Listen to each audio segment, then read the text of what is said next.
တင်မဘေးပြေဖို့အထောက်အကူပြုတဲ့လေ့ကျင့်ခန်း၃မျိုးပြပေးမယ်။ Okay နံပါတ်1အနေနဲ့ဒီပုံစံကိုမိတ်ဆွေ15ချိန်3ကြော့ကစားပေးပါ။နံပါတ်2အနေနဲ့ဒီပုံစံကိုတစ်ဖက်ကို15ချိန်စီဘယ်ညာ3ကြော့ကစားပေးပါ။ Okay နံပါတ်3အနေနဲ့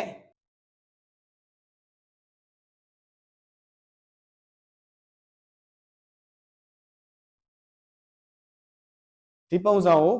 တစ်ဖက်ကို15ချိန်စီဘယ်ညာ3ကြော့ကစားပေးပါ။ Okay အခုပြပေးသွားတဲ့လေ့ကျင့်ခန်းကိုမိတ်ဆွေတို့အောက်ပိုင်းကစားတဲ့အချိန်မှာထည့်ပြီးတော့ကစားပေးလို့ရတယ်။ Okay